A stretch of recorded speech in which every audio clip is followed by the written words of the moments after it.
High বন্ধুরা, MS village কিচেনের পক্ষ থেকে আরও একটা নতুন রেসিপি এনেছি। দুধ পিঠে। এখানে সমস্ত উপকরণ নিয়ে নিয়েছি। পাত্রে দুধ নিয়েছি, বাটিতে চালের আটা নিয়েছি, চিনি নিয়ে নিয়েছি, একটা নারকেল নিয়েছি, একটা সুজির প্যাকেট নিয়েছি, সাদা এলাচ, তেজপাতা নিয়ে নিয়েছি। একটা বাটির মধ্যে সুজির প্যাকেট ঢেলে দিলাম, তারপরে জল দিয়ে ভিজে রাখবো কিছুক্ষণ। নারকেলটা কুড়ে নিলাম, কুড়ে একটা বাটির মধ্যে তুলে নিলাম। পাত্রে দুধ দিয়ে দিয়েছি, তেজপাতাগুলো দিয়ে দিলাম, সাদা এলাচ দিয়ে দিলাম, তারপর চিনিগুলো দিয়ে দিলাম, দিয়ে একটু নেড়ে চেড়ে নারকেল কোড়া দিয়ে দিব, দিয়ে নেড়ে চেড়ে দুধটা ভালোভাবে ফুটিয়ে নিব। ফোটানো হয়ে গেছে, আমরা এখন নেমে রাখবো। নেমে ঢাকনা দিয়ে ঢেকে দিয়েছি।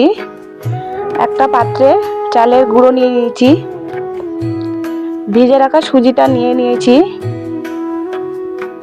স্বাদ মতো লবণ নিলাম, সামান্য চিনি নিয়ে ভালোভাবে মেখে নেব। অল্প অল্প জল দিয়ে গোলা করে নেব। গোলাটা এরকম পাতলা করতে হবে।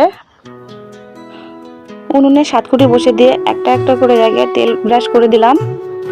আটার গোলাগুলো একটা একটা করে জায়গায় দিয়ে দিলাম।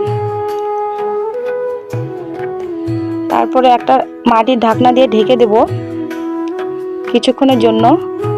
ঢাকনা খুলে এরকম হবে, দেখতেই পাচ্ছেন। একটা করে উল্টে দেব।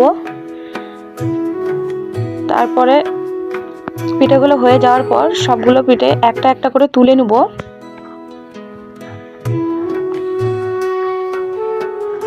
তুলে নেওয়া হয়ে গেছে প্লেটে।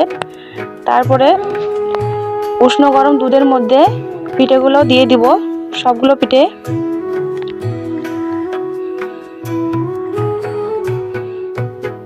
পিঠেগুলো দিয়ে ঢেকে দেব। আমাদের রেসিপি তৈরি।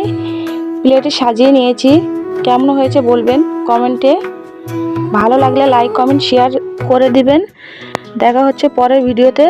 সবাইকে অসংখ্য ধন্যবাদ।